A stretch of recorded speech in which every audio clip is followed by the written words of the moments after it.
Jadi berbahagialah Anda yang mendapat berkat dari Tuhan untuk memberikan pertolongan kepada sesama.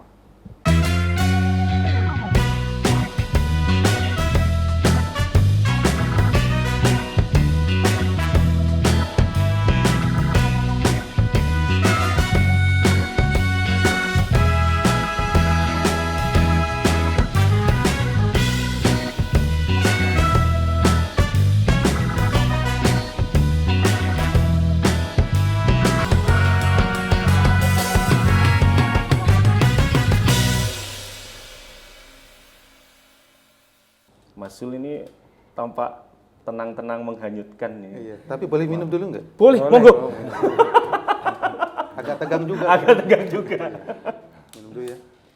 Apakah masuk menjadi bagian dari Basarnas ini satu panggilan atau seperti apa? Boleh diceritakan cerita di balik itu, Iya.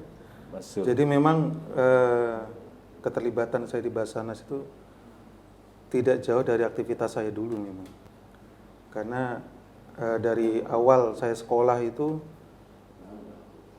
terbiasa berkiprah di pramuka. Oh, Mulai dari SMP, dari SD malah dulu kan ada pesta siaga kan ya. ya. Pesta siaga saya jadi ketua barung, kemudian SMP, SMA sampai kuliah pun saya masih di pramuka gitu.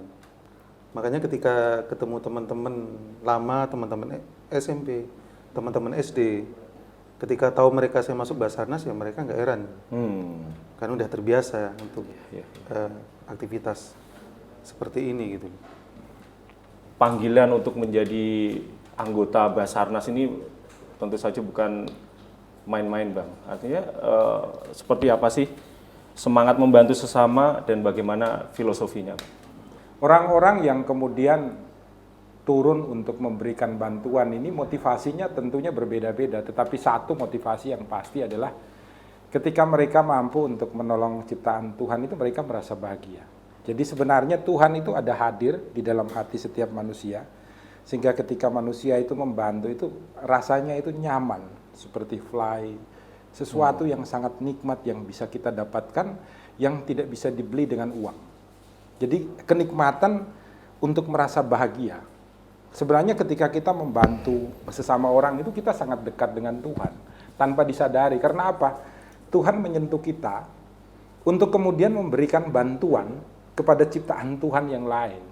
Tanpa disadari oleh orang ini. Sentuhan Tuhan itulah yang membuat Anda bahagia yang melebihi daripada harta duniawi. Nah ini dilakukan oleh beliau-beliau ini, tim Basarnas ini. Jadi ada kebahagiaan khusus. Dan mereka akan merasa sangat kecewa ketika ternyata mereka tidak mampu untuk memberikan pertolongan kepada orang. Saya berharap dengan acara malam ini semuanya menjadi sadar bahwa sebenarnya itu adalah cara kerja Tuhan melalui ciptaannya yang paling mulia yang dikasih akal budi.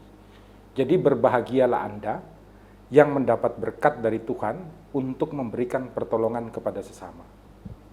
Termasuk beliau-beliau ini. Bukan karena diberikan gaji, bukan karena diberikan penghormatan, tetapi karena diberikan kepercayaan oleh Tuhan untuk mewakili cara kerja Tuhan di dalam memberikan pertolongan kepada sesama. Keren banget. Berbahagialah setiap orang yang bisa mewakili apa yang dikehendaki Tuhan untuk menolong sesama. Ini poinnya. Apakah itu yang dirasakan Mas Zul? Seperti yang Bang Yosef katakan memang itu yang saya rasakan. Jadi ketika kita menghadapi situasi yang tidak enak ya, dimanapun yang namanya musibah bencana itu tidak pernah enak. Ada rasa sedih, ada rasa terenyuh gitu, ada rasa yang kalau kita sendiri merasakan itu juga kita mengalami ya, kita mengalami juga itu pasti apakah kita akan kuat gitu loh melihat hal semacam itu. Jadi saya itu sering kalau saya di lapangan itu saya bukan cuma sekedar melakukan pencarian, melakukan dokumentasi, tetapi saya juga membayangkan diri saya sendiri seumpama saya menjadi pihak keluarga gitu loh. Rasanya itu betul-betul kita nggak bisa terima lah situasi semacam ini gitu. Apalagi seperti longsor, kemudian banjir bandang, itu kan semua harta benda, kemudian keluarga kan juga Betul. hilang gitu loh. Ketika saya ke lokasi bencana, saya melihat seluruh situasi di lapangan, saya cuma bisa diem aja kalau situ.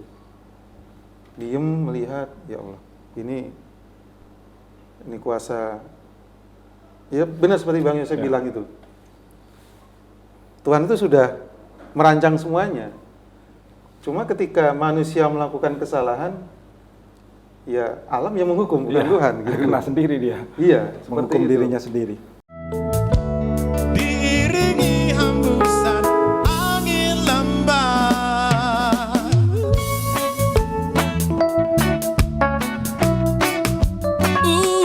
yeah, yeah.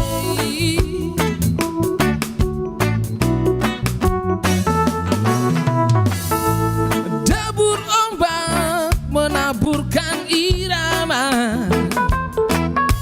tersipu madu langit di senyumnya.